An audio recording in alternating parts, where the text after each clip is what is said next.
So we should see it any second now. And there you are getting a great view of Crew 9 inside Dragon Freedom as it returns back to Earth. We are awaiting the drogue deploys. This view coming from the WB-57 high altitude plane.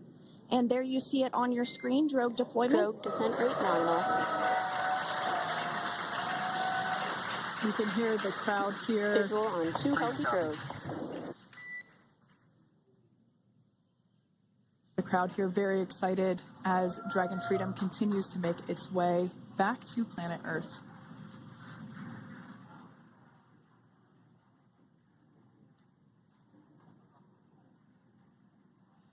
Next up, we'll stand by for the main deployment of the parachutes. The mains are quite a bit larger. You'll be able to notice the difference on your screen once they deploy, and they continue to ensure that the Dragon spacecraft slows down even further. As we mentioned, Freedom will be traveling 16 miles per hour when it splashes down off the coast of Tallahassee, Florida, here at 2:57 p.m. Pacific time this afternoon. And there we go. We have visual on 4 healthy mains. That view was from inside. Freedom copy. That view was from inside one of the buckets where the parachutes are located. So we see a great view there of the reefing on those parachutes. And as those main parachutes begin to inflate fully, 4 beautiful, healthy mains. Now awaiting visuals of splashdown. Freedom, 1,000. We'll start to hear Commander Nick Hague. Copy, 1,000. As we heard right there, Commander Nick Hague will be calling out the altitude of the Dragon capsule from here on out. Landing in water is simpler and provides more margin against unlikely parachute issues. You can see those parachutes continuing to slow the Dragon capsule down. And if you're just joining us, you're looking at 800 meters. A live view of Crew 9. Just minutes away from splashing down off the coast of Tallahassee, Florida. Splashdown 2 minutes from now at 2:57 p.m. Pacific. We do have 4 healthy mains really doing the job there. Just breathtaking views of a calm, glass-like ocean off the coast of Tallahassee, Florida. Crew 9 just minutes away from splashing down. This is really such an incredible shot. Copy, 600. That was a live view from our recovery vessel, Megan, which is stationed a couple miles away from the splashdown site. We can see the crew there using their restraints as resting places for their arms. They were just in space moments ago, so their arms were able to float freely. 400 meters. This is a gorgeous bluebird day here that we have for the splashdown of Crew 9. It's incredible to think that the Dragon capsule just minutes ago was going over 17,000 miles per hour and now gently coasting to a soft splashdown. 200. Copy, 200 meters. Brace for splashdown.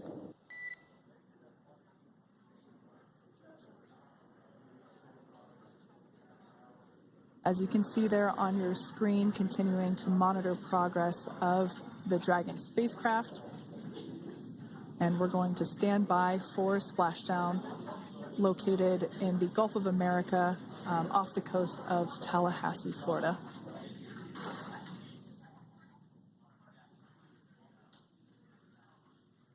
And splashdown, Crew 9 back on Earth.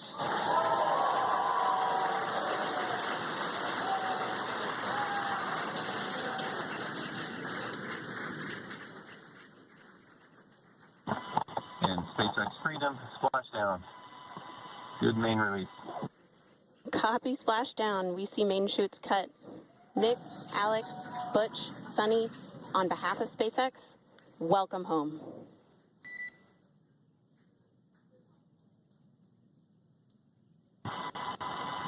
It is an amazing, what a ride.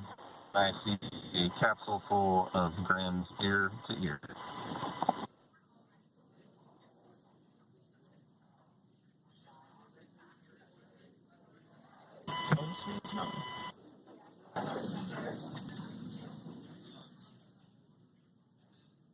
And as you can see on your screen, we have visual confirmation of splashdown. Dragon Freedom has returned home, and NASA astronauts. System safety verifications are in progress. We'll report back when recovery personnel are en route.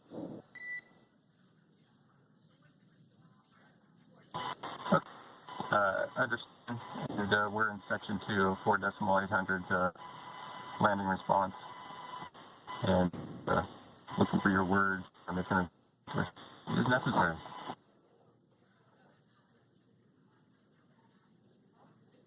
In the distance, we can see the recovery vessel making its way. Copy, you're in section 2 for the environmental assessment in 4.800. That is not necessary today. Understand. Raising 5. So we will continue to have communications between the Corps and Nick Hague, the commander of Crew Dragon Freedom, which just splashed down 2 minutes ago off the coast of Tallahassee, Florida. Dragon Freedom has returned home with NASA astronauts Nick Hague, Suni Williams, Butch Wilmore, and Roscosmos cosmonaut Alexander Gorbanov. They're back on Earth after approximately 17 hours of a return journey from space. The SpaceX recovery ship and team have been waiting for Dragon's splashdown, and they will now make their way to the splashdown location. The teams have been ready and waiting about 3 nautical miles away, so it's going to take them about 30 minutes or so to make their way to SpaceX Freedom. Pretty sure we're in stable 1. Copy, stable 1. We see the same. It's going to take about 30 minutes for the recovery team to make their way over to Nick, Suni, Butch, and Alexander, who are still seated and secured inside that Dragon spacecraft there on your screen.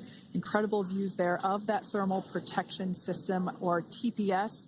That Dragon capsule was pristine, white color before it departed the station, and we can see how the reentry phase, the thermal protection system did its job. Now, if you're wondering what that hole, that like bucket area is, that is underneath the side hatch. That is where the main parachutes were stored. So when we saw the Dragon capsule docked at station, it looked very different. The panel that protects and covers the main parachutes, that was still intact, as well as the panels that enclose where the drogue parachutes are located. We can see those fast Freedom. boats. SpaceX is go for recovery personnel to approach. Expect personnel alongside in the next few minutes. Freedom copies. We can see those fast boats. We weren't kidding when we said they were fast. While it does take about 30 minutes for the main recovery vessel to make its way over to the capsule, these fast boats will be doing a couple of things simultaneously. A couple of them are going to be working to retrieve the parachutes that you see in the background there of this drone shot. Those parachutes will be retrieved from the ocean surface. We want to make sure we are able to pull those out. The recovery vessel there closest to the spacecraft is going to be performing some safety checks. We can see there they're using an instrument that is basically working to detect if there are any hypergolic vapors or fumes that are still residing in and or around the Draco thruster nozzles or outlets. The hypergolic fuel, which is necessary for on-orbit burns to maneuver the spacecraft. Unfortunately, those hypergolics are unable to be breathed. They are toxic, and so this team here is doing those initial safety checks to make sure that it is safe for the rest of the recovery team to approach the spacecraft. They're also checking to make sure that any residuals from the pyros are safe and are not going to cause any issues. We can see the team working their way around the spacecraft to do these these sniff tests on all of those Draco thrusters. And as we continue to await the recovery of our Dragon spacecraft with NASA astronauts Nick Hague, Suni Williams, Butch Wilmore, and Roscosmos cosmonaut Alexander Gorbanov inside, Dragon has autonomously completed several steps to safe itself following splashdown. We are continuing to see Dragon in what is known as stable 1 configuration. That's kind of the ideal configuration following splashdown. It's upright, and the Dragon capsule is in the right configuration for it to be hoisted into the recovery vessel Megan, which you do see a little ways off in your screen approaching. Dragon will continue to remain live on air with you through that recovery process, all the way through the point where the crew is extracted from the Dragon spacecraft. Now, if you are just joining us, the mission has gone smoothly so far. Dragon successfully splashed down off the coast of Tallahassee, Florida at 2:57 p.m. Pacific, 5:57 p.m. Eastern Time this afternoon. Approximately 17 hours prior to splashdown, Dragon autonomously undocked from the International Space Station, completed a series of departure burns, jettisoned its trunk section, and performed its final burn, the deorbit burn. This placed the Dragon spacecraft on a trajectory toward Tallahassee, Florida. Dragon successfully re-entered the Earth's atmosphere, followed by deployment of its parachutes to slow the spacecraft down to a gentle splashdown. We're now going to follow the Freedom. Hypergol sweeps and unfired ordnance checks are nominal. Rigging is in progress. Approximately 25 minutes until capsule lift. Stand by for PMC with SpaceX flight surgeon.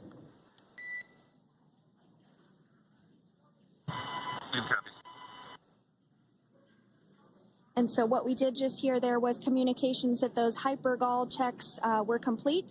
They didn't find any of that upon those checks, so we'll continue to move through the timeline. Next up is a process called rigging, which you see happening right now on your screen. This is when a SpaceX recovery personnel actually works to climb aboard the capsule and work through procedures ahead of lifting onto the nest of the recovery vessel Megan. We heard it's going to be about 25 minutes or so until that lift actually takes place.